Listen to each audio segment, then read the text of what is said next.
Muy bien, vamos a comenzar con lo que es la introducción a la legislación laboral, pero primero tenemos que entrar a los saberes previos, ¿no? Primero tenemos que conocer qué es el derecho, qué se entiende por trabajo, qué se entiende por derecho laboral y qué son los principios, ¿no? Si alguno de ustedes tiene de repente algún saber previo respecto a qué es el derecho, podría escribirlo por el chat, o si no, también levantar la manito para darle pase y escucharlo.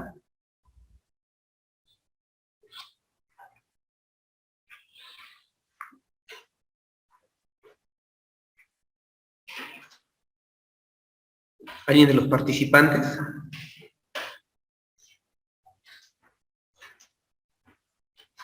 Muy bien, en todo caso, vamos a darlo como que vamos a aprender juntos, ¿bien? ¿Qué entendemos por derecho? Bueno, el derecho es un conjunto de normas jurídicas, ¿verdad?, que tratan de regular cierta situación en la sociedad con la finalidad de evitar los conflictos, ¿verdad?, conflictos de intereses entre las partes, ¿no? Y el derecho, pues, está dividido en diferentes ramas, ¿no? Ustedes saben que existe el derecho público, el derecho privado, y también subramas sobre estos derechos, por ejemplo, en el derecho público, el derecho penal, el derecho al trabajo, ¿verdad?, el derecho tributario, ¿no? En el aspecto privado tenemos el derecho civil, ¿no? ¿Bien? ¿Y qué entendemos por trabajo? A ver, ¿alguien que quiera participar de los presentes aquí en el chat?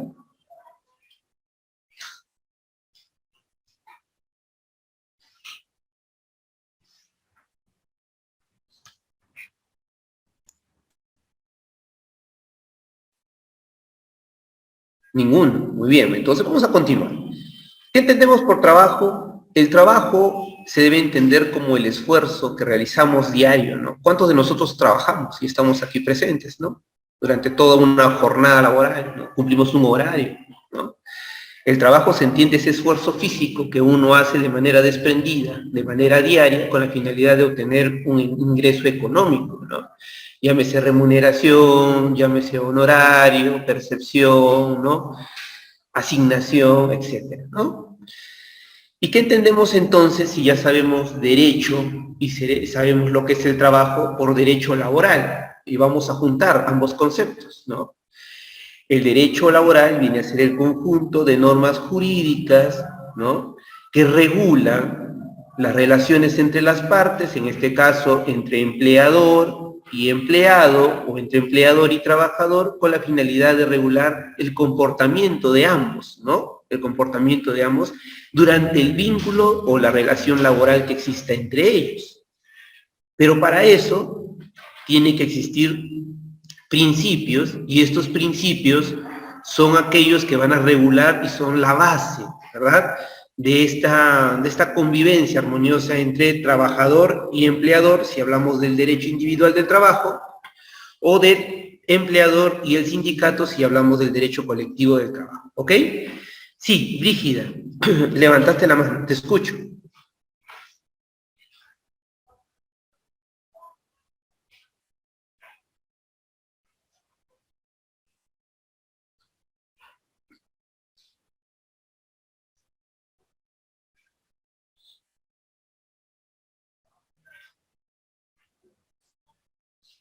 Muy bien, vamos a continuar, ¿sí? Vamos a continuar.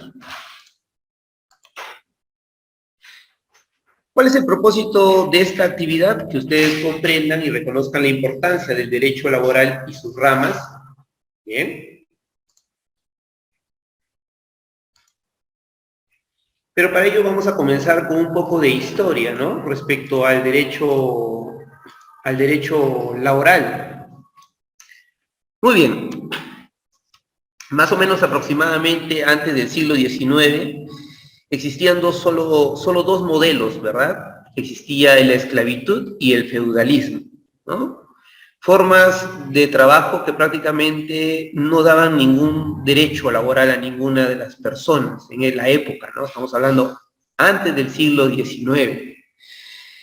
Luego, ya más o menos ingresando a 1971, se otorga lo que es la ley de Chapelier, cuyo antecedente es el Edicto de Turgot, que abole el feudalismo de manera inmediata e instaura una forma de libertad empresarial, con lo cual se comienzan a crear pues los famosos oficios, ¿no?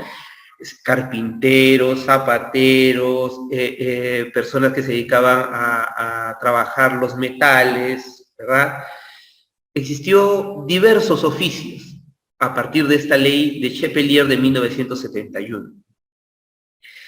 Con eso se trajo la revolución industrial y esto cambió toda la forma de ver el tema empresarial, ¿no? Toda la forma de ver el tema de empresas cambia. ¿Por qué? Porque empieza una masificación de fábricas, gran demanda de empleo por parte del proletariado, ¿verdad? En este caso, cuando hablamos de proletariado, hablamos de la gente obrera, ¿verdad? De la gente trabajadora, en otras palabras, de los peones, quienes hacían los trabajos dentro de estas fábricas, ¿no? Y crearon un clima idóneo para que los empresarios, pues, así como abrieron tantas empresas y tantas industrias, cometieran un montón de abusos, ¿no? Ustedes sabrán que en la época de la Revolución Industrial ya no se respetaba prácticamente los derechos laborales, incluso trabajaban los niños, ¿no? Los niños también trabajaban medio tiempo, pero hacían un trabajo dentro de las fábricas. Las mujeres tenían que trabajar el doble que los hombres para poder completar la misma jornada, ¿no? Incluso no existía pagos por horas extras o trabajo nocturno, teniendo en consideración que para el trabajo nocturno en la época de la Revolución Industrial fue algo muy importante. ¿Por qué? Porque al crear la bombilla de luz, ¿verdad? Lo que hizo fue de que se abrieran oportunidades de trabajo nocturno prácticamente esclavizante, ¿no? Entonces, esa situación ha generado, pues, que en esa época se abuse a diestra y siniestra de los trabajadores o de esta clase obrera, ¿no? De esta clase obrera. Aparte de ello, pues no había horarios, no había jornadas, no existían refrigerio, no existía lo que se denomina los pagos de CTS o todo lo que conocemos el día de hoy, ¿no? No existía nada de ello. A raíz de esta situación de tan mala actitud por parte de los empresarios de la época de la Revolución Industrial, nace lo que es el colectivismo o el sindicato de trabajadores, ¿no? Tras las luchas contra este grupo empresarial, pues se consiguió, ¿no?, un cambio en la abolición del trabajo infantil, en el tema de instaurar el derecho a la huelga, el derecho a los descansos, al menos de un día a la semana, y la regulación de las jornadas laborales y los salarios, sobre todo, ¿no? Estos colectivismos o sindicatos que se crearon son los mismos que han generado que durante años se vayan logrando que muchos derechos colectivos del trabajo se integren en las diversas constituciones que existen en todos los países, ¿no? Pero hay una organización que es la que permite que se regule el derecho al trabajo en todos estos países que conforman esta organización, que es la OIT, la Organización Internacional del Trabajo, ¿no? Y esta fue creada en 1919 con la finalidad de que se emitan políticas y leyes que regulen, ¿verdad?, el derecho al trabajo individual y el derecho al trabajo colectivo, ¿no? Entonces, esto es algo en resumen de la historia. Podríamos hablar disgregadamente de uno tras otro, pero esto es lo que ocurrió, ¿no? Desde la esclavitud hasta que ahora tenemos ya incorporado en nuestras constituciones el derecho al trabajo. ¿Y cómo fue el derecho laboral en el Perú? Nos vamos a remontar a 1823, ¿verdad?, donde se da la primera abolición de la esclavitud durante la independencia, ¿verdad? Luego en 1920 y en 1933, ¿verdad?, ya se establecen disposiciones que buscan proteger a los trabajadores, ¿no? En los años 40 y 50 se expiden las diversas normas que regulan ya la contratación laboral. Ojo, recién en el año de 1940 y 1950 empezamos a hablar de contratos en el país, en nuestro país, ¿no?, en el Perú. En 1979 ya se promulga lo que es una regulación mucho más proteccionista en la Constitución del 79, donde ya se le otorga al trabajador una protección contra el despido arbitrario, ¿no? Contra el despido arbitrario, contra el abuso arbitrario, ¿no? Del empleador. Pero ingresa a la Constitución de 1993 y ya el trabajador pierde este derecho así proteccionista y con ello se va la estabilidad laboral. Por eso es que muchas empresas del año que se crearon entre los años 90 al 2000 empezaron pues a cometer abusos y también se dio una situación de tercerización de las empresas, ¿no? Muchos recordaremos que las grandes empresas ya no contrataban directamente, sino que buscaban terceras empresas para que esas empresas sean las que pongan los trabajadores para que cumplan ciertas y determinadas funciones dentro de la empresa, ¿no? Una manera de eludir, ¿no?, la norma. Pero la Constitución del 93 otorga lo que es derechos laborales, sí, ¿no?, de manera general, no la estabilidad laboral, pero refuerza al Tribunal Constitucional, que es un órgano del Estado. Ya ustedes habrán escuchado hablar del Tribunal Constitucional, que ha estado en boga durante todos estos últimos años, y quien es el que hace el rol de defensa de la constitucionalidad de todos nuestros derechos fundamentales sobre materia laboral y también previsional, ¿no? Es el que nos ayuda a interpretar y a defender la correcta aplicación de los derechos laborales en nuestro país. ¿Bien? Muy bien. Hasta aquí, ¿alguna pregunta? ¿Alguna pregunta para poder dar respuesta?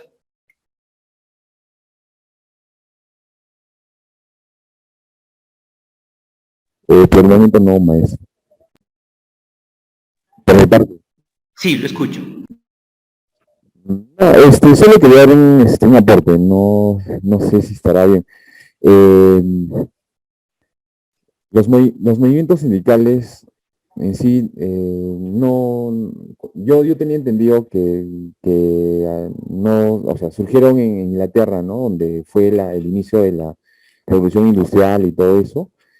Pero a un inicio, yo tenía entendido que los movimientos sindicales no eran movimientos sindicales en sí, sino eran simples asociaciones que tenían una finalidad, que era aportar pequeñas cantidades de dinero para asegurar, pues, ¿no?, la calidad de vida de sus contribuyentes. Era una especie de fondo.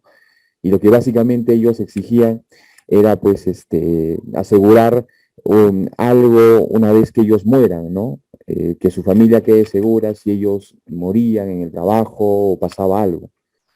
Y no tenían un carácter político ni siquiera económico. Ya más tarde, ¿no?, con el transcurso de los años y todo eso, adoptarían, pues, orientaciones ideológicas, ¿no?, de socialismo, el comunismo y todo eso.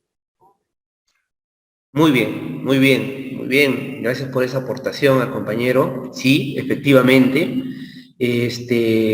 Obviamente que para la conformación del colectivismo o sindicalismo, ¿no?, tuvo que llegarse a un proceso, ¿no? Previamente existían lo que eran las sociedades civiles, nada más, ¿no? Dentro de una empresa, que la mayoría dentro de la empresa trabajaban familias enteras, por ejemplo, o grupos de familias, ellos se reunían y conformaban ciertas sociedades, ¿no?, internas, a lo que todavía no se conocía en su momento como sindicato, como dice su compañero, ¿no? Se les conocía simplemente como sociedad, que defendían algunos derechos o solicitaban algunas mejoras en las condiciones del trabajo, ¿no? Pero dándose a que no solo sucedía en una empresa, ¿no?, sucedían en todas las industrias de la época, ¿no? Todas tenían problemas iguales. Entonces empieza ya a nacer lo que es el socialismo y que impulsó, ¿no? Ya conocemos a Marx, a todos los que estuvieron en la época, ¿no? Dando impulso a la clase obrera. Fue que ya se creó pues ya el sindicato, ¿no? En sí, el sindicato, ¿no? Para la defensa general del grupo de los trabajadores, porque todos pasaban por la misma realidad, ¿no? Ya con la Revolución Francesa, lo que nos otorga derechos fundamentales civiles y políticos y etcétera, entonces empezó a afianzarse esta idea, ¿no? Muy bien, al aporte de su compañero, muy bien. ¿Cuándo se puede organizar un sindicato? Un sindicato se puede organizar dependiendo a la empresa, ¿no? A la empresa. Un sindicato puede funcionar dependiendo al tipo de empresa, ¿no? Sí, al tipo de empresa. Generalmente todas las empresas pueden formar sindicatos. Ajá. Incluso he visto en sindicatos que también se conforman en las empresas individuales de responsabilidad limitadas, en la IRL, ¿no? Basta de tener 3 a 5 trabajadores ahí para poder formar un sindicato de trabajadores, ¿no? ¿Sí? Muy bien. Entonces, pero eso lo vamos a ver. Hay un tema específico del sindicato, de lo que es el derecho a la sindicalización, y ahí lo vamos a disgregar, Zenaida, ¿bien? Y si no me acuerdo, me haces acordar en ese momento. Muy bien, vamos a continuar, ¿no? Ahora vamos a entrar al concepto del derecho del trabajo, ¿no? El derecho del trabajo, tal como le indiqué al inicio, es un conjunto de principios y normas jurídicas que regula las relaciones que surgen del hecho social del trabajo dependiente y la semanada de las asociaciones sindicales, ¿no? Entonces, acá nos quiere decir de que regula la relación trabajador-empleador y sindicato-empleador, ¿no? Por eso hablamos de derecho individual del trabajo y también hablamos de derecho colectivo del trabajo. Ojo. Acá también pueden participar las cámaras empresariales y el grupo de empleadores entre sí y con el Estado. Ojo que el Estado también puede ser empleador, ¿no? Las instituciones públicas contratan trabajadores bajo regímenes especiales. Por ejemplo, tenemos en el sector público, tenemos los contratos CAS, tenemos los aún todavía contratos 276 del sector público, ¿verdad? ¿Bien? Y en algunos casos el Estado puede ser algo así como una empresa mixta, ¿verdad? Que también pueden tener algo de público como privado, ¿no? Contratan bajo 728, ¿no? Por ejemplo, las empresas prestadoras de servicio en algunos casos, ¿no? Son un ejemplo claro, ¿no? De este tipo de empresa estatal, ¿no? Empresas estatales. Hasta incluso Petroperú, ¿no? Los trabajadores de Petroperú están contratados bajo el régimen 728 de la actividad privada, pero hacen un trabajo público, ¿no? Son cuestiones especiales. Acá está, en esta diapositiva ustedes pueden ver cómo se divide el derecho laboral. El derecho laboral se divide en 4 ramas específicas. Derecho individual del trabajo, que es lo primero que vamos a ver, directamente relación empleador-trabajador. Segunda rama, derecho colectivo del trabajo, ahí vamos a ver el tema del sindicato con el empleador. La tercera rama ya viene a ser el derecho internacional del trabajo, que es el que está sujeto a las disposiciones de la Organización Internacional del Trabajo. Y en la cuarta viene el derecho administrativo y procesal del trabajo, que tiene que ver netamente con el proceso judicial, ¿no? Cuando hay demandas de indemnización, reparaciones, reposiciones, etcétera, ¿no? En el tema laboral, miren, ahí en pantalla ustedes pueden observar las fuentes generales del derecho del trabajo, ¿no? Ustedes saben que existe una pirámide, ¿verdad? La pirámide de Kelsen, en algunos casos de repente ya lo han escuchado, y si no, la pirámide de Kelsen busca poner en orden cuál es la prioridad de las normas dentro de un Estado, cuál se encuentra en primer rango y cuál en el último rango, ¿no? En este caso ustedes en pantalla ven cómo está nuestra legislación. En primer lugar tenemos a nuestra Constitución, ¿no? En la Constitución Política del Estado vamos a encontrar el derecho del trabajo y todas aquellas normas o derechos que emanan de este derecho al trabajo, ¿no? ¿Qué constitución nos rige en este momento? La Constitución de 1993, aún vigente, que es la que nos da derechos fundamentales en razón al trabajo. Luego tenemos los tratados internacionales, ¿no? Las convenciones de la Organización Internacional del Trabajo, ¿no? Las convenciones, ¿no? ¿Quiénes la dan? los organismos internacionales, el Organismo Internacional del Trabajo. La pregunta es, para que un tratado internacional entre en vigencia en nuestro país, ¿cuál es el procedimiento? ¿Ustedes, alguno de ustedes lo sabe, jóvenes, de los que está aquí presente?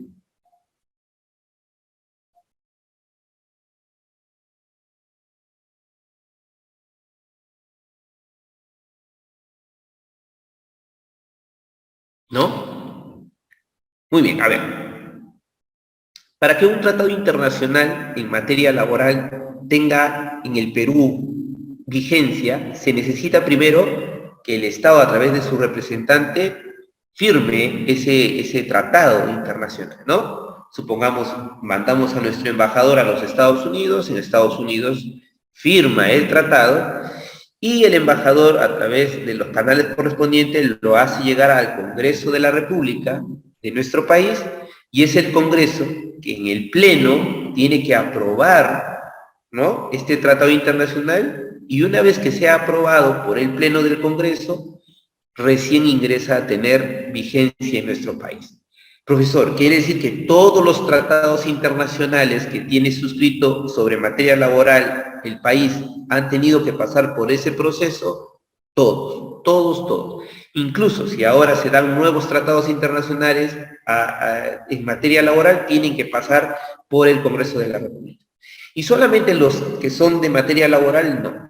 Todos, ¿bien? Todos los tratados de diversa índole, ¿no? En derecho de familia, en derecho civil, tributario, marítimo, derechos humanos, etcétera, ¿no?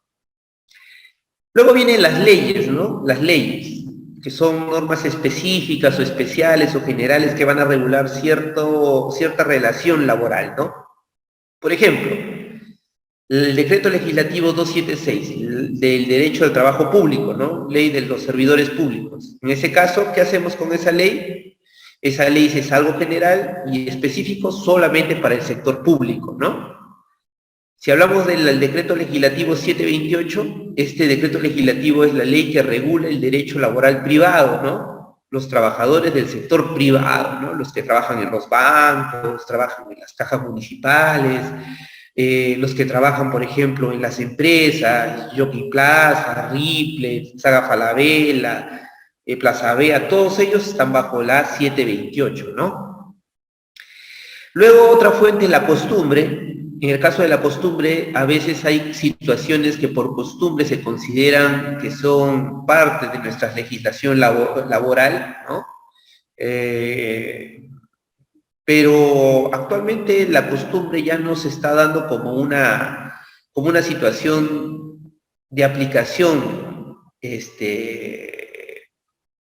reacia, como se diría, ¿no? Sino que la costumbre podría tratarse como, por ejemplo, situaciones que se dan en lugares alejados de nuestro país, ¿no? Por ejemplo, ¿no? Supongamos que si nos vamos a trabajar en la selva y nos contrata una empresa para poder sacar café, ¿no? Las semillas del café, muchas veces pues allá solamente te contratan así de palabra, ¿no? Te dicen, vamos, ya, voy a pagar por jornal, ¿no?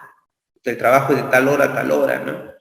Y ya lo hacen por costumbre, ¿no? Es algo que así se hace, no necesitan firmar un contrato o un documento donde se diga que va a ser de esta manera, es la costumbre, porque así nuestras tradiciones, el tema de siembra, cosecha y todo eso se da de esa manera, ¿no? Esa es costumbre, pero en ciertas zonas, ¿no?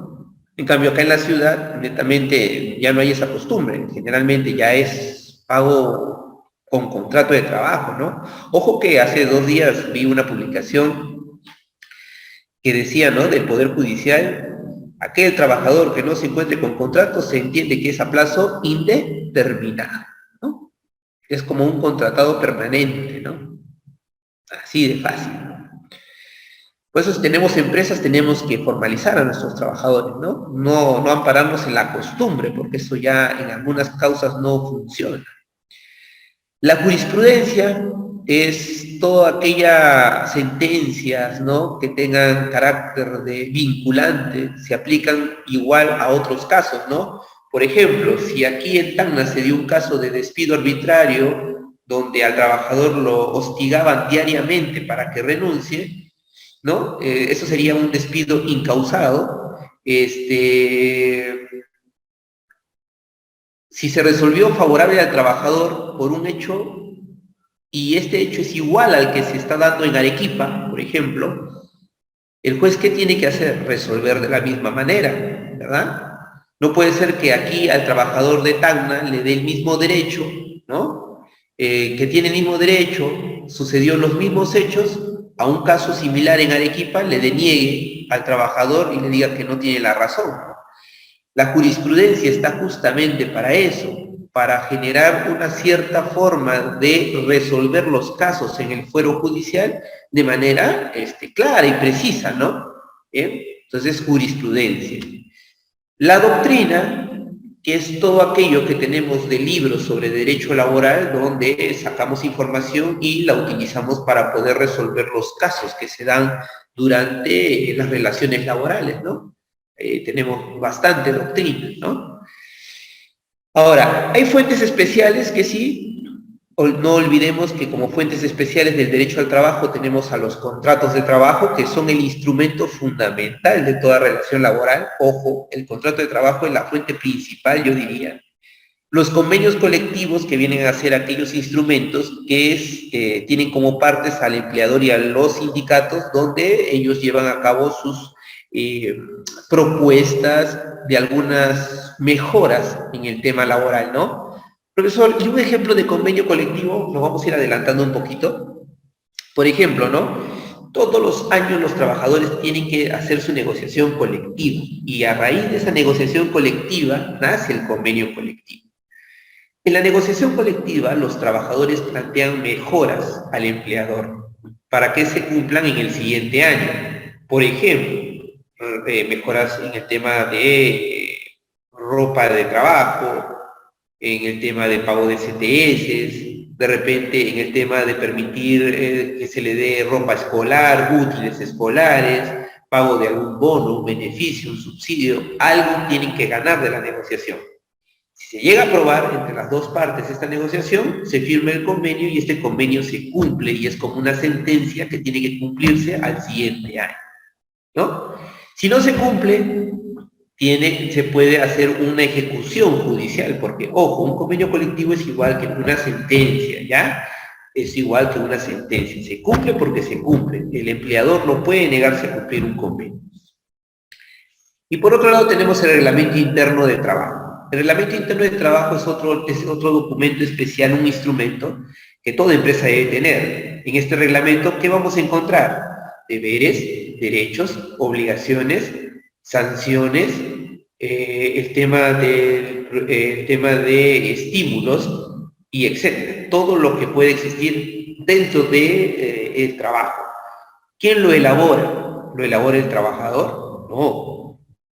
El reglamento interno de trabajo es un instrumento que lo elabora de manera unilateral el empleador, ¿verdad? Porque es la forma como el empleador quiere que se comporte su trabajador y cumpla sus obligaciones dentro de la empresa. Entonces, cuando tú asumes un trabajo, lo primero que haces es tener que leer el reglamento interno, porque te está sujetando a ciertas normas dentro del trabajo. Y eso es algo de lo que se adolece en el país. Cuando uno ingresa al trabajo, ¿cuántos de nosotros hemos recibido nuestro reglamento interno el primer día del trabajo? Esa es la pregunta que les hago. Ninguno, ¿verdad? O algunos. Quizás las grandes empresas, quizás. Pero nunca te dan el reglamento interno de trabajo. Cuando lo primordial debería ser, firmas tu contrato, pasas por personal o recursos humanos y te entregan el reglamento interno de trabajo. Señor, este es el reglamento interno de trabajo, tiene usted una copia, está notificado, ahí están nuestras políticas, sus deberes, sus derechos, sus obligaciones, como empleador, como trabajador y también mis obligaciones como empleador. Entonces, desde el primer día conocemos las reglas del juego dentro de nuestro trabajo, ¿no? Pero, lamentablemente, no hay esa forma, ¿no? No se da esa situación, ¿no? Ustedes han podido vivirlo, quienes ya han tenido sus labores o trabajan, ¿no? ¿Bien? Incluso en el sector público, imagínense, el mismo Estado tampoco cumple con entregarles el reglamento interno de trabajo, ¿no? Y si uno quiere un reglamento interno de trabajo dentro de la institución pública, ¿qué tienes que hacer? Ley de transparencia, presentas tu FUT, que te den una copia. Es la única forma, ¿no? Porque, ¿qué ocurre? Algo pasa, te dicen, ya, proceso administrativo, que usted ha incumplido el artículo tal, el literal tal del reglamento interno de trabajo. Pero, ¿qué incumplido? Tú ya no sabes qué has incumplido porque no lo has leído el reglamento. Recién te enteras del reglamento, recién observas el reglamento, recién lo lees y te das cuenta de que, sí, pues, incumplir lo que dice el reglamento, ¿no? ¿No? Entonces, eso hay que tener en cuenta, joven, hay que tener en cuenta. Preguntas hasta aquí, a ver, ¿preguntas? ¿Alguna pregunta? Buenas noches, doctor. Sí. Muy buenas noches, sí. Sí, muy interesante la explicación que nos ha dado al respecto. Y bueno, sí, el derecho laboral es amplio en realidad, ¿no? Y está sujeto en realidad a la interpretación. Y como, bueno, siempre se da el caso, ¿no? Que cuando hay, en caso de pactos colectivos, las instituciones tienen en sí diferente tratamiento para los pactos colectivos, ¿no? Y no hay forma de tal vez que sea más uniforme porque se puede dar, por ejemplo, en una institución tal vez local, de un gobierno local o tal vez del gobierno regional, que son pactos colectivos totalmente diferentes, ¿no? Y no hay forma de uniformizar porque en cierta forma cada entidad o cada institución son diferentes y crea un poquito como tal vez diferencias muy marcadas, ¿no? Por ejemplo, ¿no? La EPS comparado tal vez con los pactos colectivos de una entidad, a ver, en este caso podría ser salud o agricultura, un ejemplo, ¿no? Gracias. Muy bien, sí. Y justamente el Estado intentó regular, por ejemplo, en el tema del régimen estatal, porque el régimen estatal tenemos 276, pero acá hay regímenes especiales en salud, hay regímenes especiales para los policías militares, y hay varios regímenes especiales dentro del Estado, ¿no? Incluso los CAS y eso. Entonces, ¿el Estado qué dijo? Tenemos muchos regímenes en todo el Estado.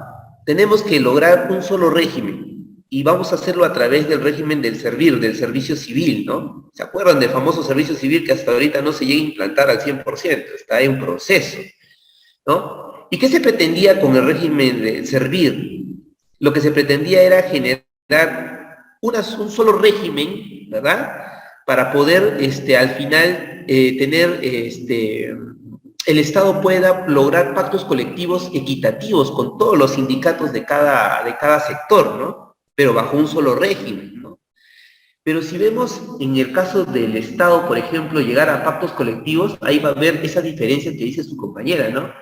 Porque, por ejemplo, el Estado tiene que negociar a veces pactos colectivos con trabajadores 276. El Estado tiene que negociar algunos pactos colectivos con algunos trabajadores que están bajo la 728, ¿no? Pues si es que el Estado tiene empresas como Petroperú, la CPS, la CEPS y otras empresas que están, es salud, por ejemplo, ¿no? Y por eso hay las grandes diferencias entre los pactos colectivos, ¿no? Mientras los que están en la 728 sacan doble sueldo, se pagan bonos y cosas extraordinarias, en el sector público no puedes darte ese lujo. ¿Por qué? Porque las normas del presupuesto público están bien claritas, ¿verdad? Son cerradas, ¿no? Tú no puedes pagarte más de lo que el Estado ya estableció en el régimen del sector público. Por eso hay esas grandes brechas. Se pretendió cerrar la brecha con el servicio civil, pero no se logra. ¿Por qué? Porque, bueno, hay intereses también, ¿no? Y ahí también juegan los intereses, tanto los que están, yo creo, los régimen 728, a ellos no les conviene que también los de la 276 logren pactos iguales, ¿no? Por alguna razón, tema presupuestario también, ¿no?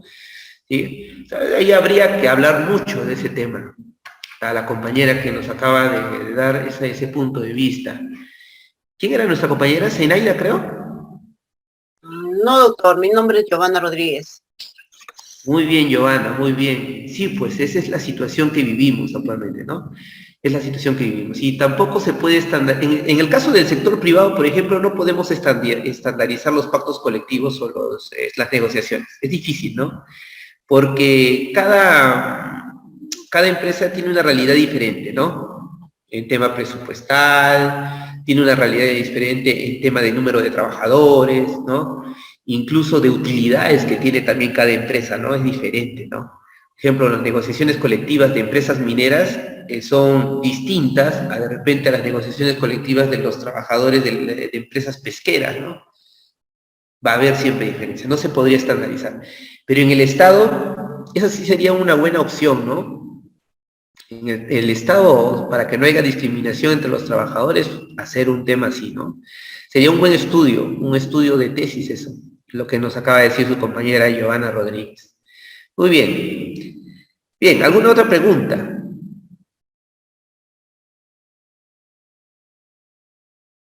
Doctor, disculpe, bueno, voy a hacer un tanto preguntona, bueno, también tal vez podamos aprender, ¿no? Sí, En realidad, por ejemplo, ahora con lo que concierne a los contratos CAS, en este caso, por ejemplo, se ha visto diferencias cuando hubo, en este caso, la pandemia, ¿no? Hubo un gran presupuesto para poder contratar personal CAS y en el cual los beneficios o la remuneración era más se alta distorsionó. en cuanto a los CAS que eran regulares, los CAS que no teníamos en cierta forma, y la diferencia remunerativa es grande. Y ahora que en cierta forma ya la pandemia ha cedido, entonces finalmente el CAS que era COVID baja la remuneración, pero no baja totalmente a lo que en cierta forma reciben los CAS regulares. Y en cierta forma también crea como una brecha entre los mismos CAS. Entonces, como ve, se ve una marcada diferencia, tanto los que eran COVID, los que eran indeterminados, los que son temporales, y así, como que se va desordenando nuevamente. Claro. Miren, al respecto, incluso hay muchos casos COVID que han pasado a ser ya indeterminados, ¿no? El año pasado, a más o menos diciembre, el Ministerio de Economía y Finanzas pidió que todas las entidades estatales digan qué CAS son determinados y qué CAS son indeterminados, ¿no?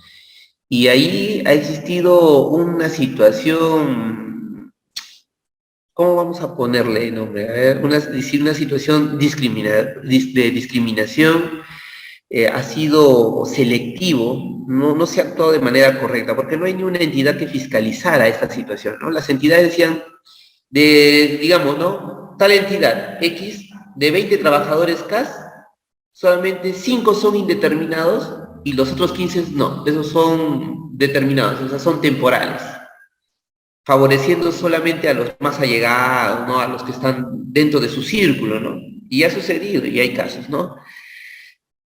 Eso es lo que pasó en diciembre del año pasado. Entonces hay algunos casos que han pasado a ser a plazo indeterminado, o sea, como permanentes. A ellos no los pueden sacar por nada del mundo hasta que se establezca la norma del paso al nuevo servicio o creen una nueva norma especial. ¿Qué ocurrirá? No se sabe. Pero hay otro grupo de CAS que se ha visto cesado o tiene que volver a contratar todos los años, porque son de carácter temporal, ¿no? Ahí vemos una clara forma de discriminación. El otro punto es que en el tema de salarios, por ejemplo, no hay una estandarización de salarios, ¿no? Como sí lo hay, por ejemplo, en el caso del régimen 276. Todos los técnicos administrativos nivel 1 cobran tal monto, hay un monto base, ¿no? Todos los técnicos administrativos 2, un monto base, especialistas 1, especialistas 2, todo tiene un monto, ¿no? En cambio, en el régimen CAS, no. En el régimen CAS, el monto está establecido según el presupuesto de la entidad con la que vas a contratar y en segundo lugar, cobras prácticamente, trabajas igual, pero cobras menos del que está haciendo un puesto similar bajo el régimen 276, por ejemplo, ¿no? Supongamos, en una entidad pública existe un contratado 276, ¿no? Cobra 1.200, vamos a poner 1.800 soles, por ser solamente técnico administrativo 1. pero contratan un CAS que va a hacer la misma labor, el mismo trabajo, en las mismas jornadas, las mismas horas, pero le pagan 1.250, ¿no? Brechas. Entonces, ¿qué ocurre? Lo que pasa es que no se ha empoderado al trabajador CAS. Por eso que al inicio, cuando se dio la norma del CAS, ustedes sabrán de que el derecho al sindicato no le prevalecía, ¿no?, a los CAS. ¿Sí? ¿Se acuerdan de la primera norma, ¿no? El decreto legislativo 1057, ¿no? Ese decreto legislativo 1057 y su reglamento no daban una norma en la cual dijera se puede formar sindicatos. No, era prohibido para un trabajador formar un sindicato, ¿no? Pero lo que pasa es que los trabajadores CAS no se han dado cuenta que la última norma que elimina el CAS le da el derecho a la sindicalización, de formar su sindicato y de poder, pues, generar su sindicato, su federación, su confederación, integrarse de repente a la Confederación de Trabajadores Unitarios del Perú y pelear por sus mejores derechos laborales. Sino que, lamentablemente, no se ve solamente las partes del problema, pero no se busca soluciones. La mejor solución es, si ahorita, actualmente, por ejemplo, ya los trabajadores son permanentes, CAS permanentes, en todas las entidades ya del país hay CAS permanentes, eso se los digo ya con seguridad. Es la hora de formar los sindicatos, ¿no?, para mejorar su propia situación laboral del trabajador que ya es CAS permanente y de los CAS que son temporales y que en algún momento van a tener que también pasar a ser permanentes, ¿no? Van a tener que pasar a nombrarse en el Estado, ¿no?, de alguna u otra manera. Pero la solución pasa por la sindicalización ya de los trabajadores CAS, ¿no?, para romper esas brechas. Porque el Estado nunca va a hacer nada, eso ya es clarito, ya sabemos que el Estado es el empleador menos planificado que existe, ¿no? Pero ahí están los sindicatos, ¿sí? ¿Sí, Giovanna? El sindicato va a ser tienen que activar los sindicatos. La ley les permite a los trabajadores CAS, pero tienen que unirse, pues, ¿no? Tienen que unirse. Ahora más que nunca, que están en el tema de lograr que se los pase y nombren en planilla del Estado. Así es, Giovanna. Muy bien, preguntas. ¿Está claro, Giovanna? Sí, doctor, muchas gracias. Ok. Muy bien. Hablando de sindicatos, primero, antes de pasar al sindicato, ustedes saben que para formar un sindicato tenemos que organizarnos, ¿no? Pero primero tenemos que conocer, pues, individualmente nuestros derechos, ¿no?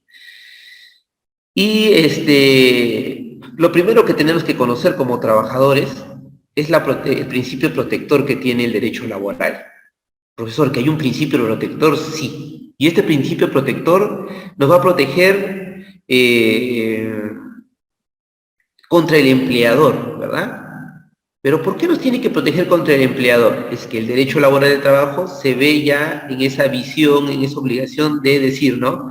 El empleador tiene todo el dinero del mundo, tiene todo el poder, la fuerza, ¿no? Y si no lo protegemos al trabajador, el trabajador se va a ver disminuido y por lo tanto afectado en sus derechos laborales. Hay que darle cierta protección por sobre el abuso que podría cometer el empleador, ¿no? Por eso el Estado establece el principio protector y en este caso establece 3 reglas importantes que ustedes no tienen que olvidar como trabajadores, ¿verdad? 3 reglas importantes. ¿Cuál es la primera regla? La regla más favorable, ¿no? La regla más favorable. ¿Y qué dice esta regla más favorable? La regla más favorable nos habla, en este caso, de que cuando existe concurrencia de normas debe aplicarse aquella que es más favorable para el trabajador. Por ejemplo, si yo estoy trabajando para una empresa y dice, ¿no? El sueldo es de 1.500, dice una ley, que para tal tipo de trabajadores el sueldo mínimo debe ser de 1.500 nuevos soles, vamos a suponer. Pero revisando otra norma dice el sueldo mínimo de un trabajador debe ser de 1.800 nuevos soles. La regla más favorable nos dice que le debemos aplicar, ¿cuál? La que más le favorece al trabajador, ¿no? Siempre vamos a aplicar la norma que más favorezca al trabajador en todo, en tema salarial, en tema de deberes, en tema de derechos, de obligaciones, hasta incluso de sanciones. La que más le favorezca al trabajador. Nunca nos vamos a ir a favor del empleador, porque el empleador, ya sabemos, tiene todo el poder del mundo para poder atacar al trabajador. Dinero, fuerza, conexiones políticas, administrativas, etcétera, ¿no? Entonces, ¿qué hace el Estado? Lo protege. Le dice, le aplicas la más favorable. Segunda regla, la regla de la condición más beneficiosa. Una norma no puede desmejorar las condiciones que ya tiene un trabajador. Por ejemplo, vamos a suponer, si el día de hoy sale una norma y dice, si hoy día, ¿no? Hoy día, estamos 3 de mayo, sale una norma en donde nos dice, el trabajador va a gozar de 2 meses de vacaciones, supongamos, 2 meses de vacaciones, continuos durante el año. Muy bien. Y posterior sale una norma que dice, no, el trabajador gozará 15 días de vacaciones durante el año. ¿Cuál beneficia más al trabajador? La que beneficia es la que tiene 60 días al año de vacaciones, ¿verdad? ¿Cuál entonces le voy a aplicar? La condición que más beneficia al trabajador, ¿no? Siempre la que más beneficie, no la que le quite beneficios, ¿no? La que más le beneficie.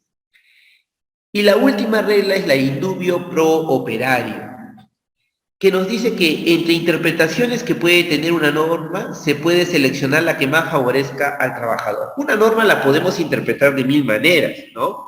Por ejemplo, mi persona, de repente mi colega, de repente un compañero, todos podemos interpretar de diversas maneras. Pero debemos escoger de las interpretaciones de esa norma la que mejor le favorezca al trabajador, ¿ok? La que mejor la favorezca.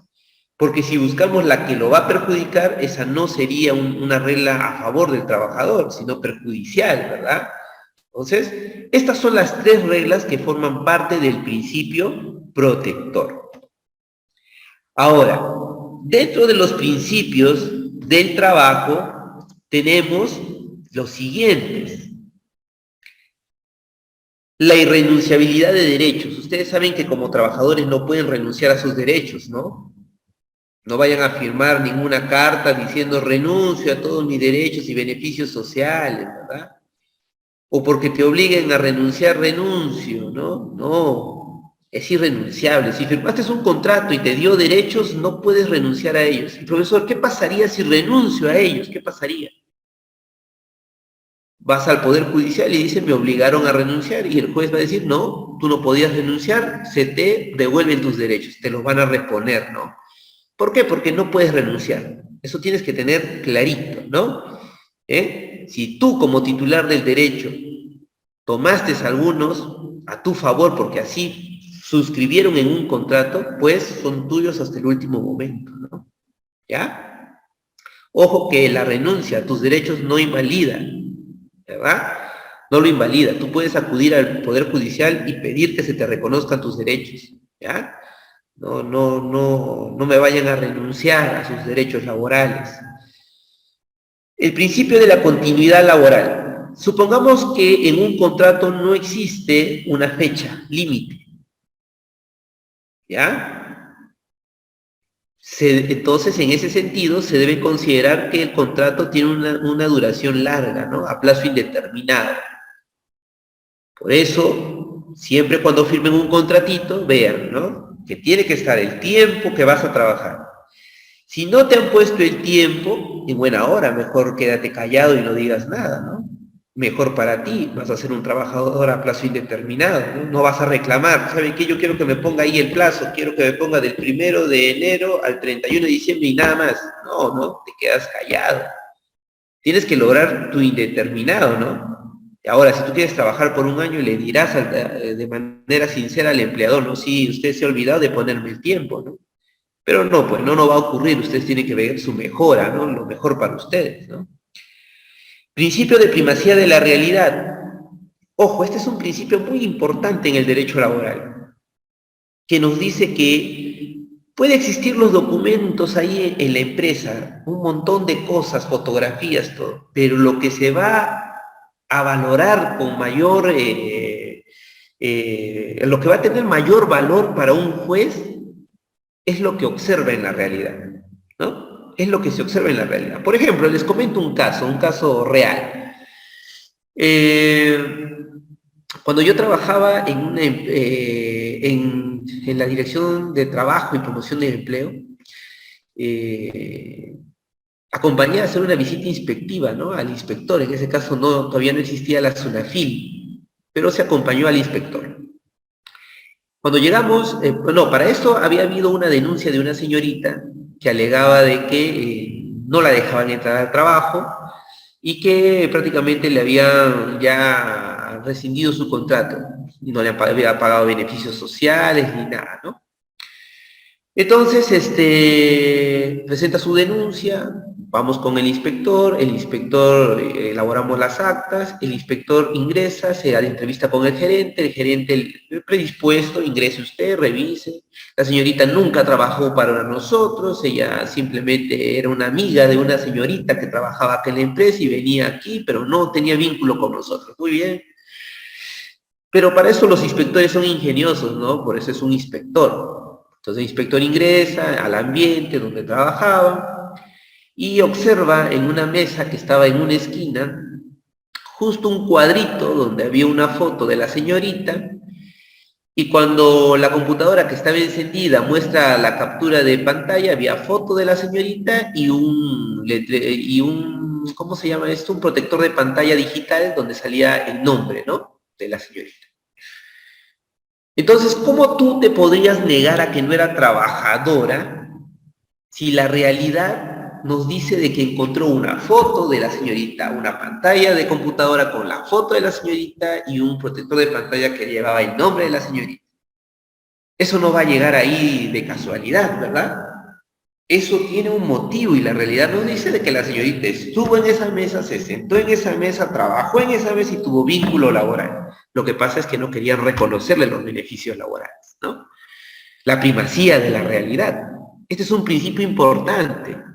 Un consejo, si trabajan ustedes para alguna empresa, pongan su cuadrito, fondos de pantalla, dejen datos, cosas, agendas, algo dejen, porque algo va a servir, ¿no? Algo va a servir. El otro es el principio de razonabilidad, donde tanto el trabajador como el empleador tienen que cumplir ambos sus derechos y obligaciones, ¿verdad? De acuerdo a lo que se ha establecido sin que exista abuso de ninguna de las partes, ¿no? Está claro. Por otro lado, el principio de la buena fe, que quiere decir que la relación laboral que se está creando entre el empleador y el trabajador tiene que ser de buena fe, ¿no? No tienen que mediar entre ellos situaciones negativas o que generen conflictos, ¿no? Siempre todos los actos que vamos a hacer desde el trabajo son de buena fe hasta que el empleador siempre te busca sacar del trabajo y actúa ya de una manera incómoda, ¿no? Hostilización, hostigamiento, conductas contrarias al trabajador, etcétera, ¿no? Ya hace uso de estrategias para poder lograr que renuncien, ¿no? De manera voluntaria, supuestamente, ¿no? Pero ojo, irrenunciabilidad de derechos, ¿ya? Irrenunciabilidad de derechos. Muy bien, preguntas hasta aquí.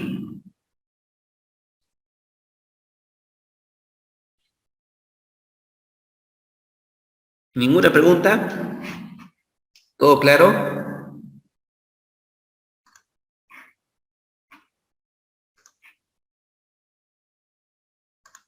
¿Todo claro, sí? Me ayudarían con un sí, profesor, ¿no? Para poder continuar. Ahí está Melanie. Muy bien, Giovanna, muy bien, José. Muy bien. Entonces vamos a pasar a la siguiente diapositiva, ¿sí? Vamos a pasar a la siguiente diapositiva. Un momento.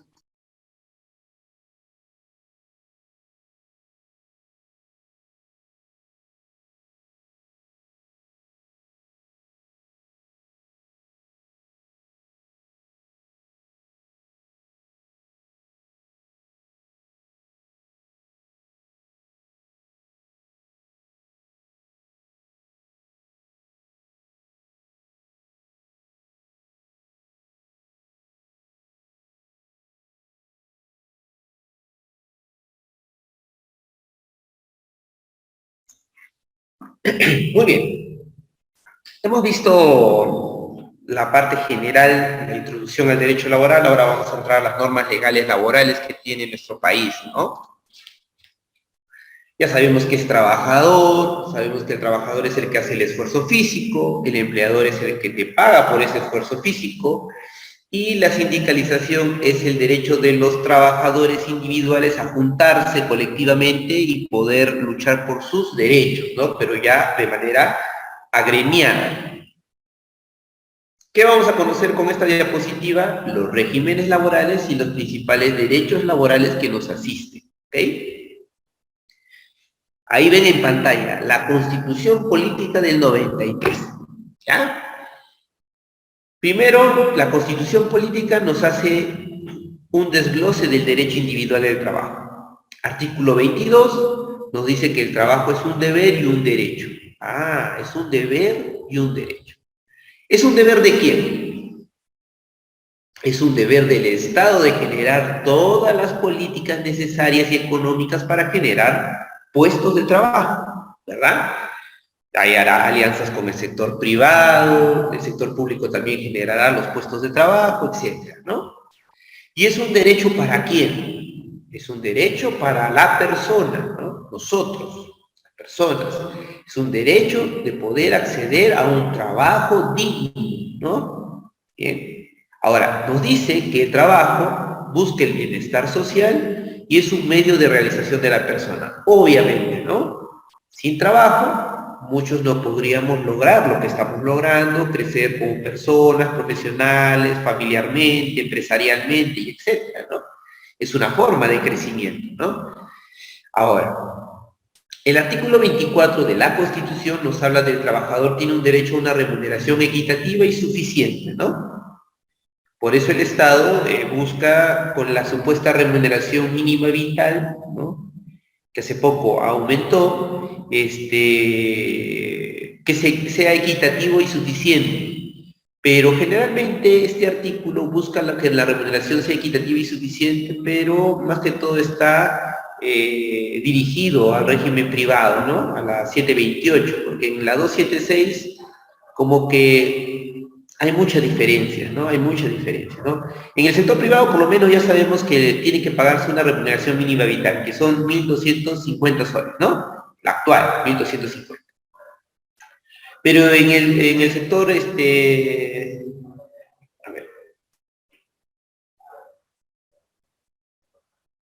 1.025, ¿no? 1.025. En el sector privado, 1.025 soles es lo mínimo que puedes cobrar, pero en el sector público no hay una norma que te diga cuánto es lo mínimo que tienes que pagar, ¿no? No existe así una norma expresa para el sector público. Que se utilice esta norma de remuneración mínima vital en el sector público, en el sector privado para el sector público, bueno, ¿no? Lo utilizan como para poder regular de cierta forma cuánto se te paga, pero por eso hay los problemas que existen, como nos dice nuestra compañera Giovanna, que hace rato hizo nos sugirió esta situación, ¿no? Que ocurría con los CAS, ¿no? Existe ese problema. Ahora, esta remuneración equitativa y suficiente dice que va a permitir pues una mejora para la persona que trabaja, para su familia, para conseguir un bienestar material, poder tener poder adquisitivo para poder comprar cosas y también una situación espiritual, ¿no? Tranquilidad, paz, más que todo mental, del alma, ¿no? Porque si uno no trabaja, vive con la desesperación, ¿no? Hay que pagar agua, luz, internet, celular, comida, etcétera, ¿no? Todo lo que tienes que pagar, eso. Ya no vives espiritualmente tranquilo, sino desesperado, ¿no? Porque no tienes cómo solventar, ¿no? El artículo 25 nos habla que la jornada ordinaria de trabajo es de 8 horas diarias o 48 horas semanales, ¿no? Esa palabrita "o" le permite a las empresas aplicar cualquiera de las dos. Vamos a ver más adelante cómo se hace.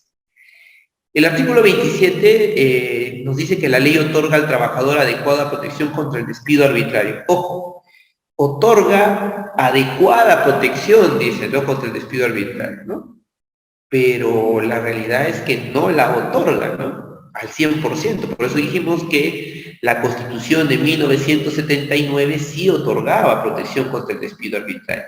En cambio, la Constitución de 93 otorga protección nada más. O sea, te protege de una u otra manera, pero no logra de que la empresa no cometa estos abusos de despido arbitrario, ¿no? No logra. Eso podría cambiarse quizás, ¿no? Eso sí podría hacerse una modificación constitucional, ¿no? En ese artículo. Ahí ustedes en pantalla, por ejemplo, están viendo los regímenes laborales que existen en nuestro país, ¿no? Tenemos en primer lugar el más conocido, en la letra A, régimen general de la carrera administrativa, o lo que conocemos como Decreto Legislativo 276. Ya ustedes habrán escuchado, ¿no? Algún amigo, compañero, un familiar, ¿bajo qué régimen estás? 276, pues yo soy 276. Ah, ya, ese es el régimen estatal del sector público, ¿no?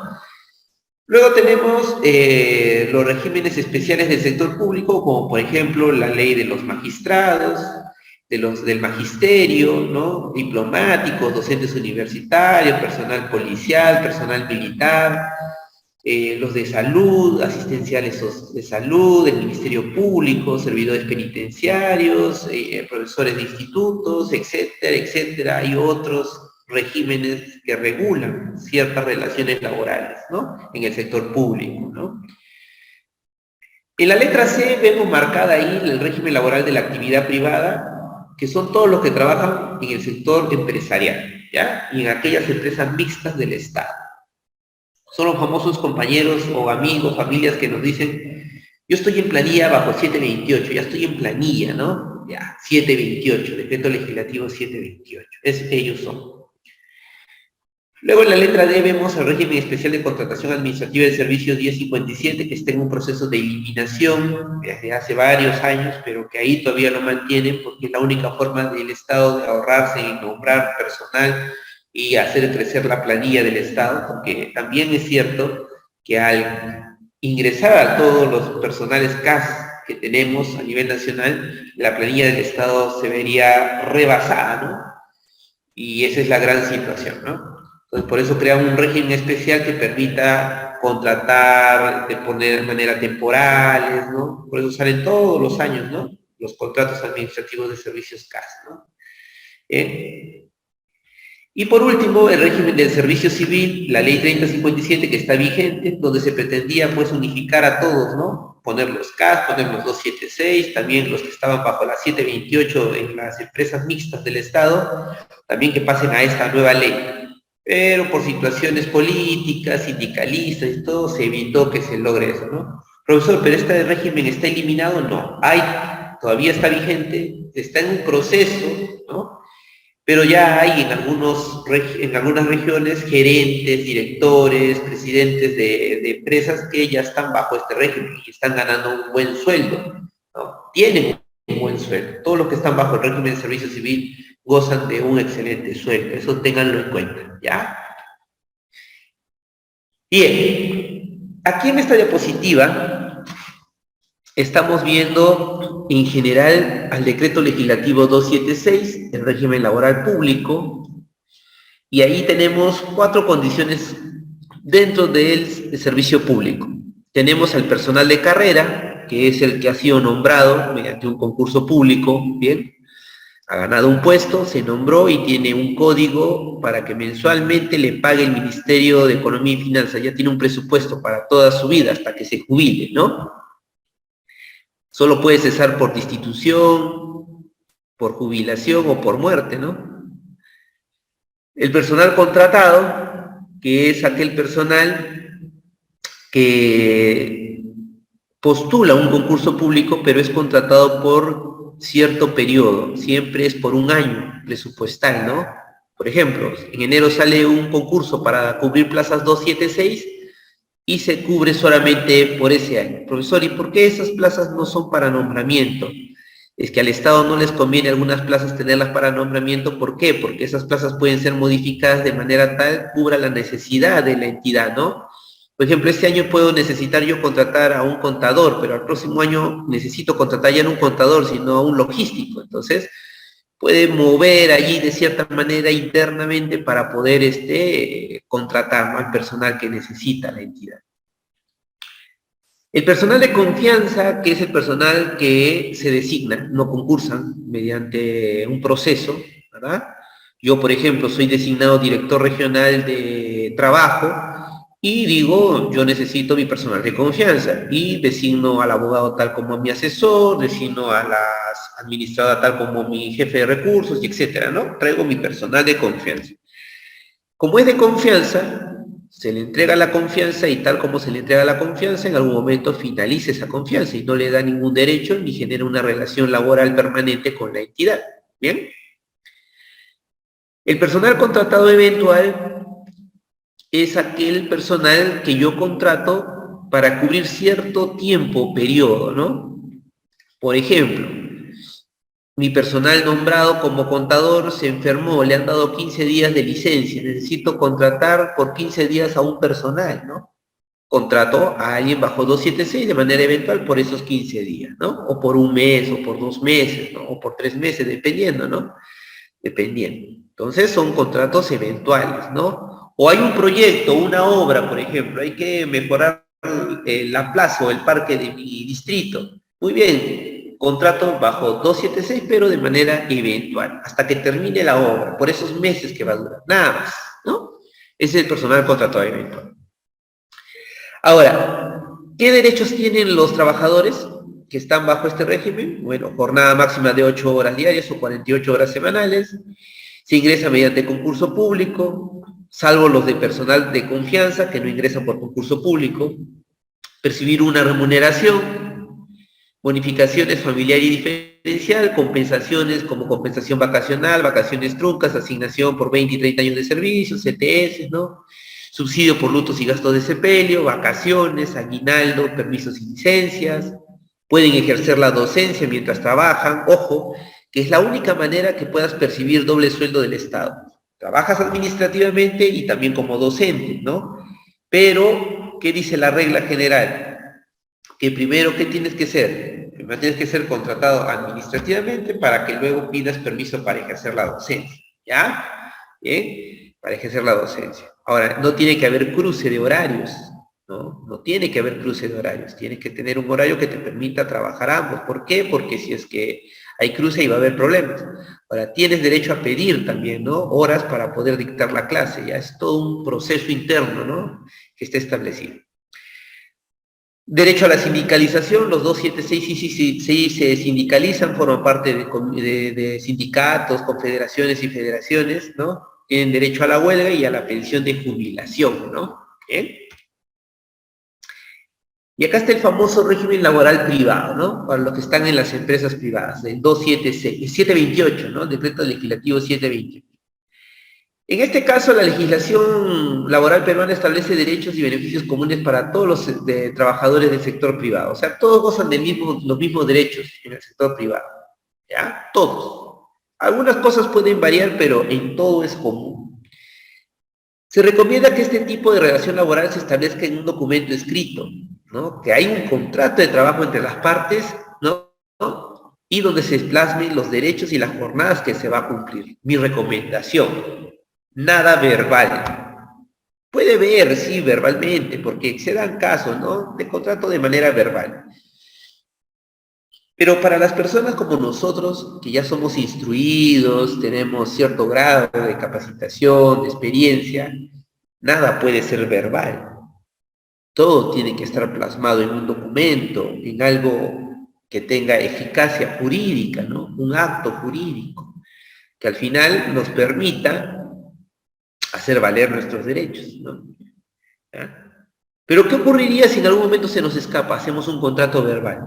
Bueno, hay medidas de protección, ¿se acuerdan? Un principio protector del derecho laboral, ¿cuál es?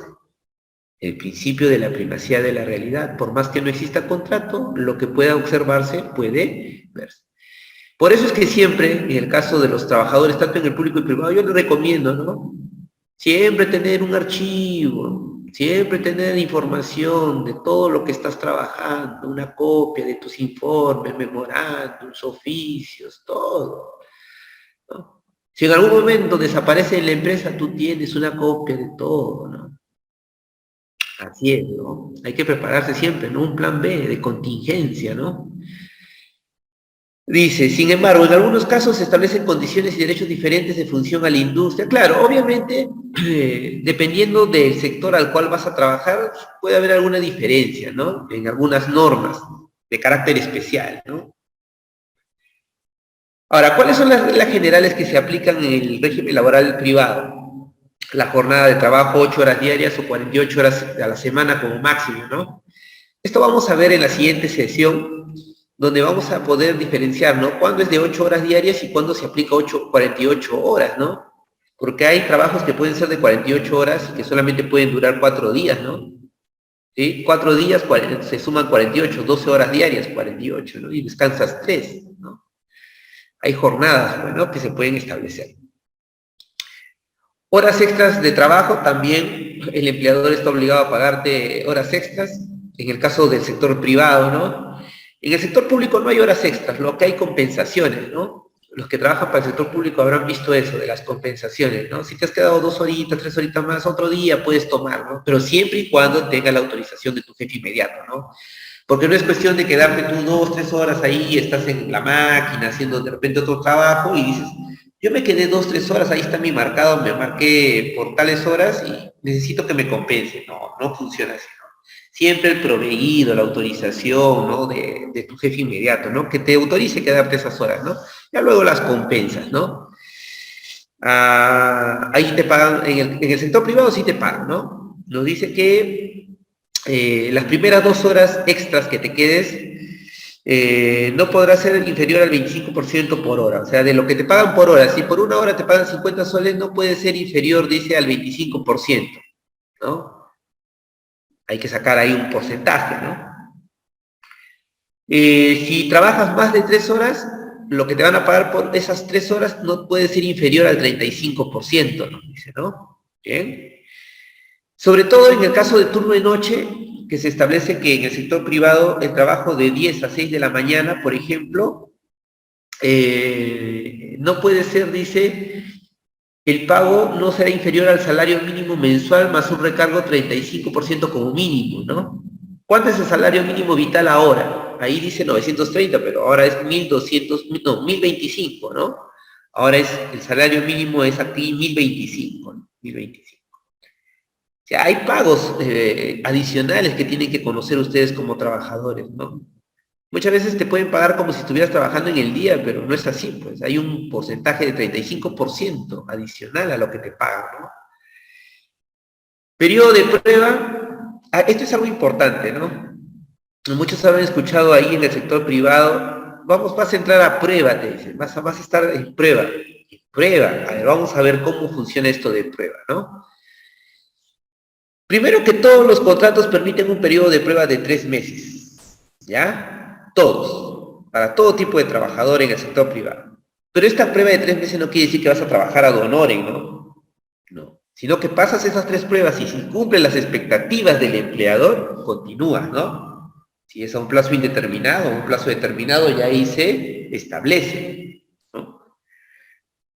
Ahora bien, dice que si durante ese plazo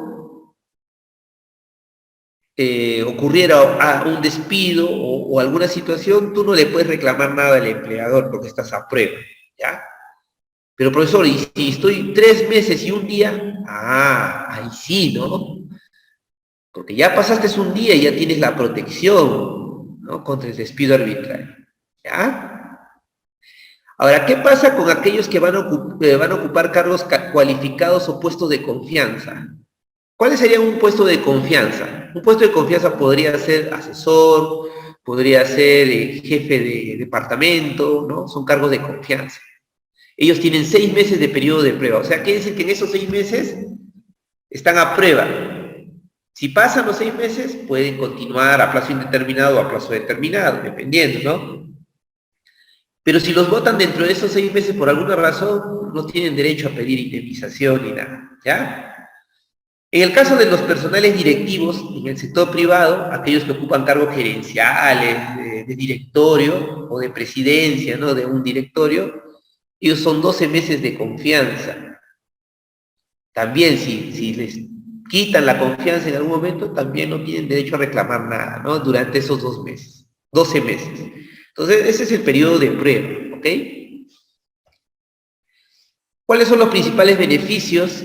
Tenemos vacaciones anuales, gratificaciones, seguro social de salud, asignación familiar, participación en los beneficios de la empresa, las utilidades, ¿no? Las CTS y el sistema de pensiones, las AFPs. Esto lo vamos a ver uno a uno durante la siguiente sesión. La siguiente sesión nos vamos a dedicar netamente al régimen privado, ¿sí? Al régimen privado, donde vamos a ver cada uno de estos principales beneficios o derechos, pero vamos a hacer ciertas comparaciones con el sector público, ¿ya? Para que se pueda entender. Muy bien. Todo lo que he hablado anteriormente es el tema del derecho individual del trabajo. ¿Algunas preguntas hasta aquí?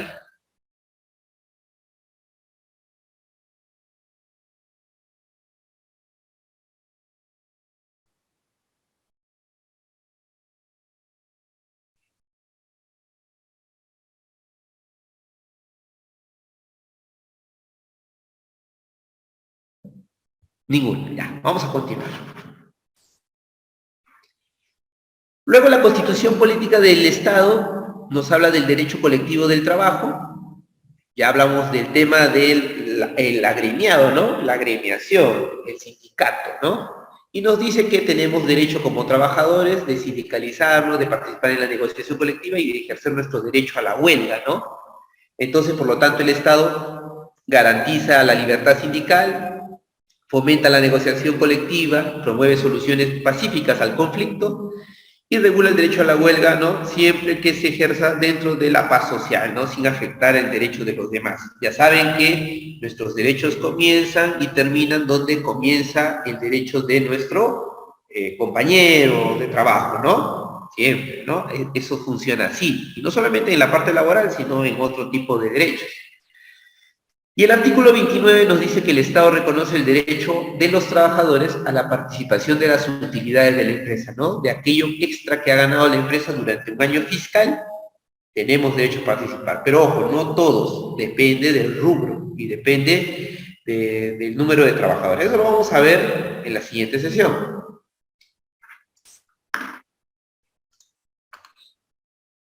¿Qué entendemos por libertad sindical? Es el derecho de los trabajadores y empleadores a constituir y afiliarse libremente a organizaciones sindicales. Y el de estas y aquellos a desarrollar actividades sindicales en defensa y promoción de sus derechos e intereses. O sea, el sindicato va a estar conformado por trabajadores o empleadores, dependiendo, pero van a defender sus propios intereses laborales. ¿Bien?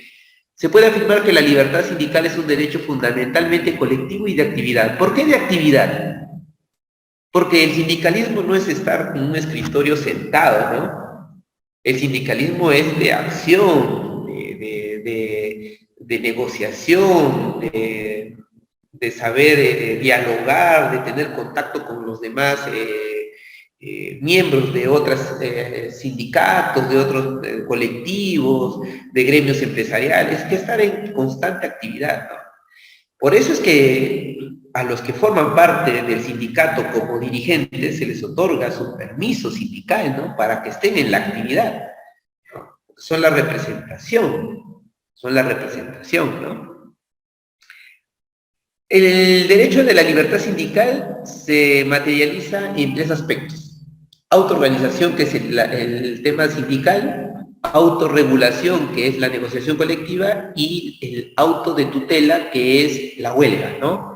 ¿Dónde vamos a encontrar la libertad sindical? En estas normitas que ustedes ven aquí en la parte baja, en el artículo 2 de la Convención, Convención número 87 de la OIT, el artículo 1 del Convenio 98 de la OIT, el artículo 20 de nuestra Constitución Política de 1993, que acabamos de ver, y en esta normita, el Decreto Supremo 010-2003-TR de la Ley de Relaciones Colectivas de Trabajo, que regula, que es el texto único del Decreto Ley 25.593, ¿no? Esto ya es parte normativa, pero aquellos que quieran de repente un poquito tener más conocimiento sobre la negociación colectiva, esta es la norma que ustedes tienen que tener en cuenta, ¿ya? Muy bien, hace rato su compañera me preguntó, ¿y cómo se conforman los sindicatos, no? Bueno, para conformar un sindicato se necesita, dentro de una empresa, afiliar como mínimo a 20 trabajadores, ¿no? Pero estamos hablando de una empresa grande, ¿no? De una empresa grande, ¿no? Profesor, ¿y puede haber sindicato con menos de 20 trabajadores? Sí, sí puede haber, ¿ya? Incluso si son varios trabajadores de diferentes empresas que forman parte de un mismo rubro, pueden también conformar un sindicato, ¿no?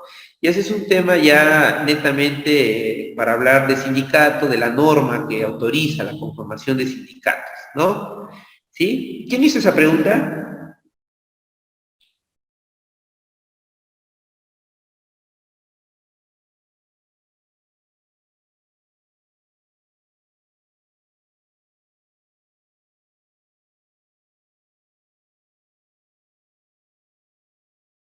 ¿Alguna pregunta?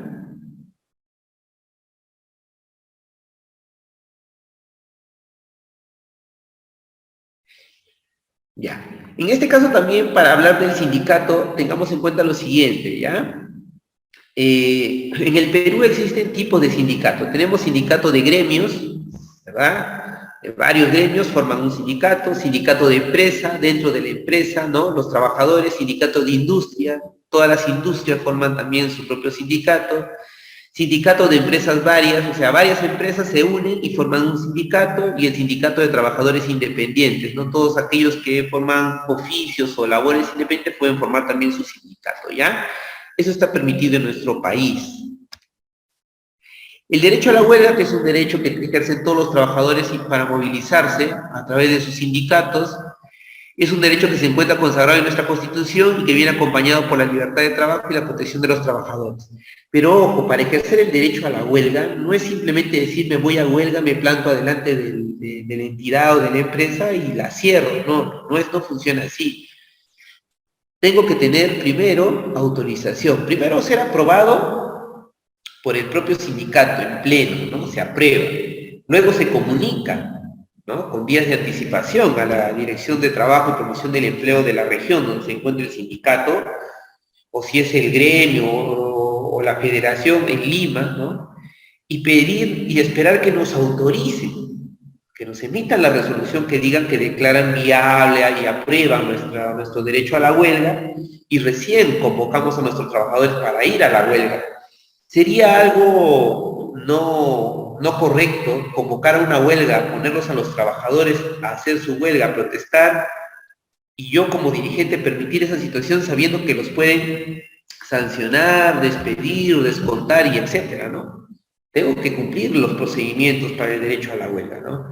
Ahora, si no tengo la autorización de la entidad que es la Dirección de Trabajo o el Ministerio de Trabajo, tengo que esperar.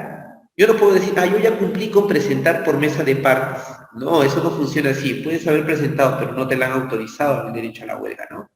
Eso tengan en cuenta, eso hay que tener en cuenta, porque muchos se van a la huelga, ¿no? Pues eso ocurría antes con Sauder, ¿no? Los trabajadores de Sauder. Se iban a la huelga, todo, y ya presenté, decían, ¿no? La empresa, has presentado, pero no tienes la autorización, descuento. Descuento a toditos, ¿no? Así funciona, ¿no? Son las reglas del juego.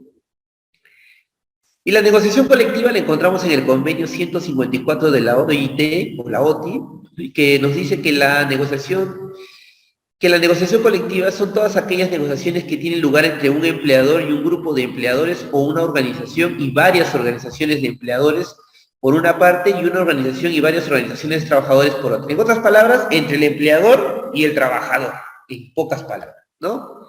¿Y qué vamos a conseguir en una negociación colectiva? La aprobación del convenio colectivo, que va a tener fuerza de ley, que va a ser como una sentencia y se tiene que cumplir. Allí podemos nosotros negociar condiciones de trabajo o empleo, regular nuestras relaciones entre empleador y trabajador. También podemos regular nuestras condiciones o relaciones entre empleadores y con el sindicato, lograr nuevos beneficios laborales, pago de utilidades, pago de bonos, estímulos, ropa de trabajo, capacitaciones, becas para nuestros hijos, etcétera. Todo se logra en la negociación colectiva, ¿bien? Todo se logra en la negociación colectiva. Ok. Preguntas hasta aquí, jóvenes. ¿Alguna pregunta?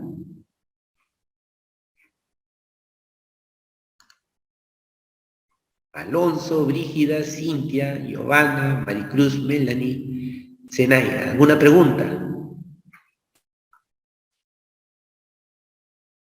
Una consulta, en cuanto a lo que es el derecho a la huelga, eh, por ejemplo, es de acuerdo tal vez a alguna necesidad que los trabajadores tengan que, de cierta forma necesiten, ¿no?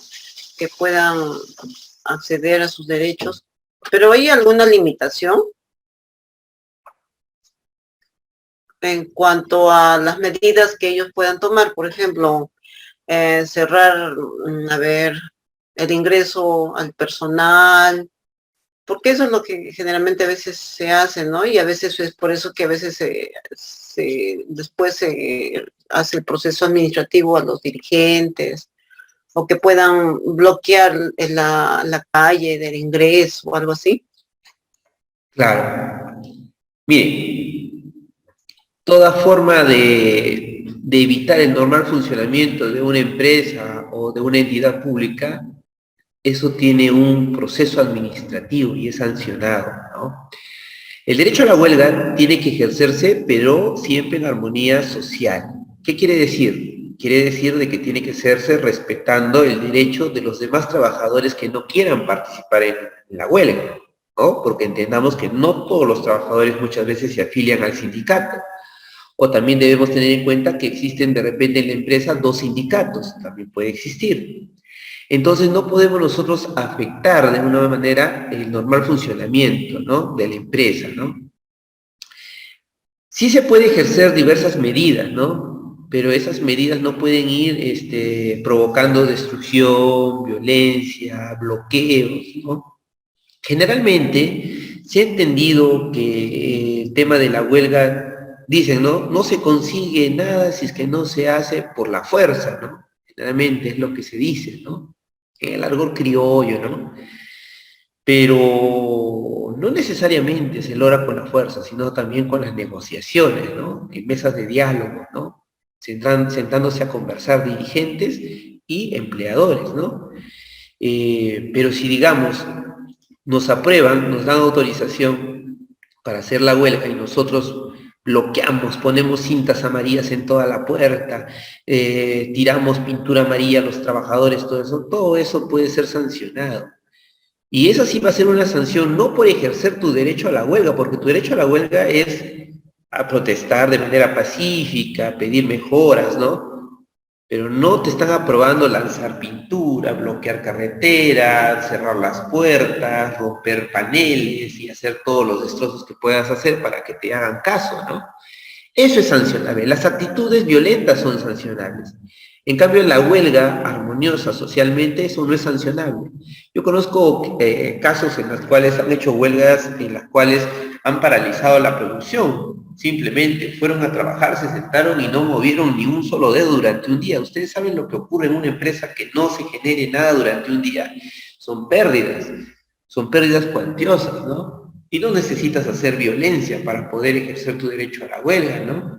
O simplemente el grupo de trabajadores ponerse afuera con carteles y hacer que la prensa sea la que difunda la información sobre el derecho a la huelga. Ustedes saben cuánto perjudica a una empresa la visión que ves a través del periodismo sobre la actitud que tiene contra sus trabajadores, muchas, ¿no?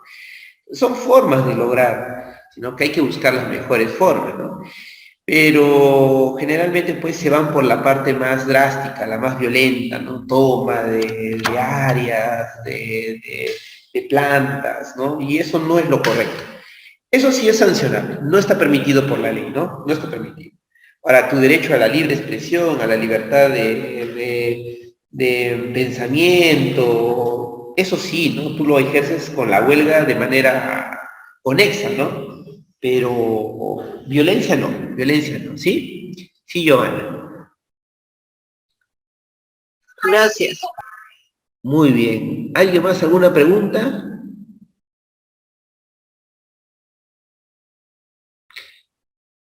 Muy bien, entonces, estimados estudiantes, voy a agradecerles su atención. He tratado de resumir y darles lo más importante en estas horas, que les permita conocer el derecho al trabajo, el derecho individual y colectivo. Y también los regímenes público y privado, y la próxima semana vamos a entrar al régimen privado y vamos a ver cada uno de los derechos y beneficios que tienen estos trabajadores, ¿sí? Y finalizamos con los contratos de trabajo, los tipos de contrato. Y si el tiempo nos alcanza, también vamos a hablar un poco del despido arbitrario, despido incausado y las modalidades que existen, ¿no? Para que ustedes también lo tengan en cuenta. Muy bien, que tengan muy buenas noches, yo me despido y nos estamos viendo en la siguiente sesión. Muchas gracias, doctor. Hasta la próxima sesión. Hasta la próxima sesión, Giovanna. Un gusto. Cuídense. Nos vemos.